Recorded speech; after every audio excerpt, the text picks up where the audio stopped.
people close to the situation believe WWE will end up owning TNA Wrestling as part of their multi-year partnership that was announced last week. More details on why WWE scrapped Alexa Bliss's return to WWE television at the last minute.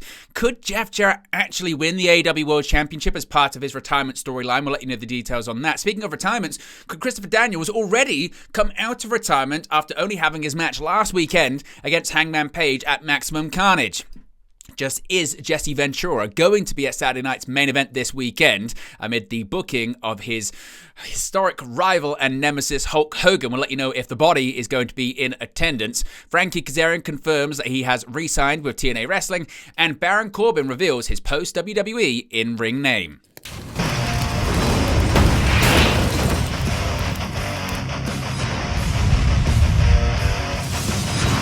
Hey guys, welcome back to Wrestling News 365. Hope everyone is doing very well. As always, there are plenty of news stories to get into in the world of professional wrestling. Let's begin with more details on the multi-year collaboration partnership between WWE and TNA Wrestling. And could it end up with World Wrestling Entertainment acquiring their historic rival, now turned compadre? Well, people close to the situation believe WWE will end up owning TNA Wrestling. Of course, WWE and TNA formalized their working relationship on January 16th, announcing a multi-year partnership that will see WWE, NXT, and TNA talents appear across both promotions.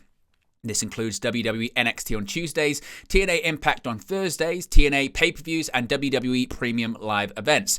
Dave Meltzer has reported on Wrestling Observer Radio that people close to the situation believe the partnership will eventually lead to WWE owning TNA Wrestling, while others think the working relationship is going to be a disaster.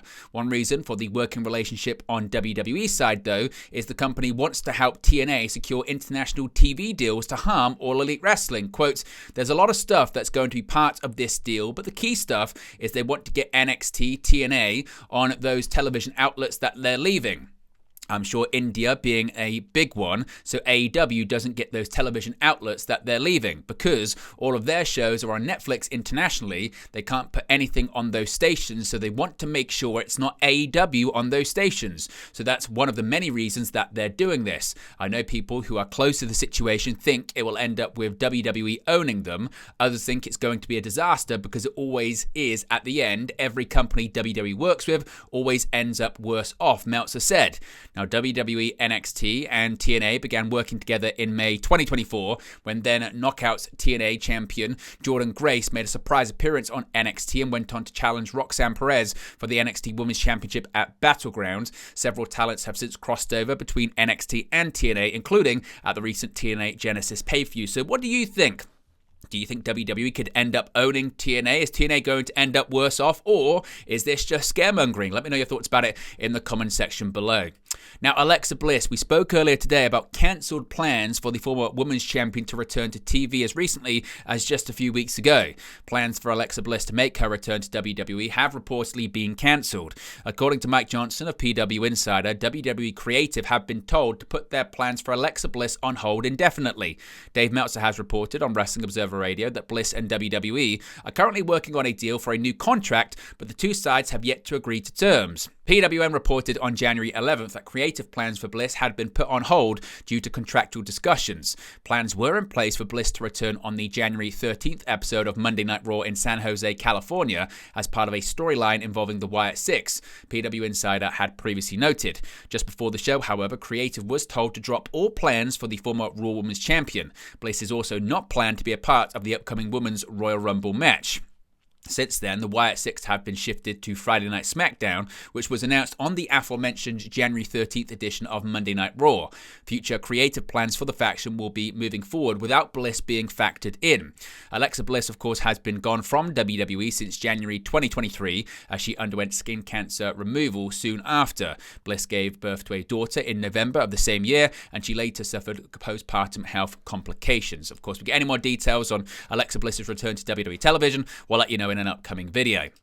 Now, Jeff Jarrett, just could the last Outlaw win the AEW World Championship? Well, Jeff Jarrett has seen it all and done it all during his illustrious career, but as Double J winds down his in-ring career, it appears he will do so without winning the AEW World Championship. Jarrett called out AEW World Champion Jon Moxley on Wednesday night's Dynamite, with Jarrett recently revealing he had signed his last ever in-ring wrestling contract. Despite a potential George Foreman-esque story on the cards for AEW, a report from Fightful Select suggests there are currently no plans to put the world title on the former TNA owner. The report also states that Jarrett was instrumental in pitching his program with MJF, who he saw as the two talents engage in a war of words across AEW TV in recent weeks. The plan, as of Wednesday, was for the feud to conclude at Revolution on March 9th, but was believed to have been originally planned to run for even longer. Whilst it may not look like Jarrett will get his hands on the AEW World Championship, the last Outlaw is still a 10-time world champion, having held the WCW World Heavyweight Championship 4 times and the NWA World Heavyweight Championship 6 times during his run in TNA. Jarrett is also a one-time Texas Chainsaw Massacre Deathmatch champion in AEW after that infamous match with Jeff Hardy. Now, Christopher Daniels, last night on Dynamite he retired, but is the Fallen Angel completely done when it comes to in-ring competition? Well, unlike in other sports, retirements never seem to last in professional wrestling, and Christopher Daniels may eventually follow in the footsteps of the likes of Terry Funk, Ric Flair, Mick Foley, and more in having at least one more match after the end of his in-ring career. Daniels confirmed on Wednesday night's edition of Dynamite that he was retired from pro wrestling after doctors advised him never to wrestle again following his Texas Deathmatch loss to Hangman Page on Collision. Daniels then stated he hoped Page was happy, a comment that appeared to leave the former AEW World Champion conflicted. Although the Texas Death Match was planned to be Daniels' last match, Dave Meltzer reported on Wrestling Observer Radio that he'd been told that Daniels may wrestle again at a later date. Quote, "I've had people say to me that he's not wrestling again for now, but they're shooting an angle and he may wrestle again later. But, there's definitely an angle that this is all turning into. That much I know," Meltzer said. While he may eventually make a comeback, Daniels is retired for the time being, following over 30 years in the squared circle. Now, Jesse Ventura, Saturday night's main event returns this weekend, but will the veteran commentator return with it? Well, as of the January 13th episode of Monday Night Raw in San Jose, Jesse Ventura was still planned to work the upcoming edition of Saturday night's main event on January 25th.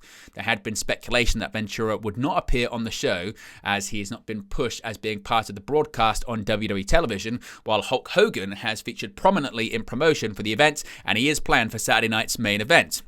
While the situation may have changed in the past 10 days, Ventura was scheduled to be on Saturday night's main event, according to Dave Meltzer on Wrestling Observer Radio. Quote, "All I know is the last I heard, which was the day of San Jose, was he was on. He was told he's on all the shows in 2025, so if he's off, it's a detail within the last week and a half. They didn't push him, but he was told he's on every show. It was definitely pointed out to me that him and Hogan are going to be on the same show," Meltzer said. Now, Hulk Hogan and Jesse Ventura have had issues for decades, ever since Hulk Hogan snitched to Vince McMahon about Ventura's attempts to establish a pro wrestling union ahead of 1986 WrestleMania 2. Hogan had denied for years that he informed McMahon about Ventura's plans, only to finally admit it during the Mr. McMahon docuseries on Netflix. Jesse Ventura signed a WWE Legends deal in 2024, and he appeared on the reboot of Saturday Night's Main Event in December, serving as a host and color commentator. Hulk Hogan made his own return to WWE on the Raw Netflix premiere after it was announced that the organization had partnered with Hogan's Real American Beer, which saw WWE become part owners of the company. Hogan was booed out of the building during his appearance in Los Angeles. Now, switching over to TNA Wrestling, and Frankie Kazarian has confirmed he's put pen to paper on a new TNA Wrestling contract. Frankie Kazarian has re-signed with TNA Wrestling. Kazarian confirmed the news to Mike Johnson at PW Insider. He said, quote, "I feel great to continue my relationship with this company. In January of 2023, I bet on myself. I decided I made the choice to come back here because you can't really tell the story of Frankie Kazarian without talking about TNA. Since that time, I've witnessed and have been part of this company growing exponentially. Here we are about to do our first live television broadcast in I think 8 years. So not only for me, but I think for everybody, it's a really good time to be in this company. There's a lot of excitement and we have a lot of really positive momentum, and it just feels really cool to be a part of it." Now, Kazarian is the holder of the Call Your Shot Gauntlet trophy, giving him a TNA World Heavyweight Championship match at any time that he wants. Kazarian left AEW and rejoined TNA at the TNA Hard to Kill pay-per-view back in 2023. And finally, Baron Corbin has revealed some details on his post-WWE career.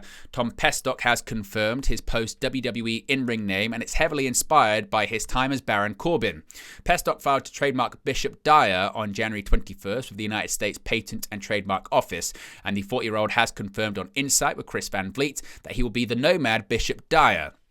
Dyer is inspired by his time as the Lone Wolf, with Pestock noting the surname has been taken from Direwolf. He chose Bishop as the forename as Pestock considers a bishop to be above a baron. He said, quote, "I'm letting it out right now because I got to do me at the end of the day still. I've talked to you about what I want to go here. I want to go here. I want to go here. I want to go to New Japan. TNA has called, so maybe there's something there. Maybe NWA. I'm open to it all because I love wrestling. And if I can go somewhere and be in front of fans, I'm going to go. Like, it's just, I know that I didn't want to sign a contract right now because I like this ability," Pestock began. "So I'm going with the Nomad Bishop Dyer. I'm going to be the Nomad. I'm going to roam and I'm going to do all of these. Change a little bit because it's kind of pays tribute to the Lone Wolf, Dire Wolf, and then a bishop is higher than a baron, so we're going up. The rankings are going up, so it's getting trademarked, so don't even try it, suckers, getting trademarked right now, but I think it's just a powerful name. It's a cool name, and I want to be the Nomad. I'm going to float and see where the wrestling world takes me in that sense," he added. Now, Pestock addressed a possible run in All Elite Wrestling and noted he wants to avoid being seen as another ex-WWE guy in the promotion. He would rather spend time in New Japan first. He said, quote, "I would love to go to New Japan for multiple reasons, and the door never closes with WWE either.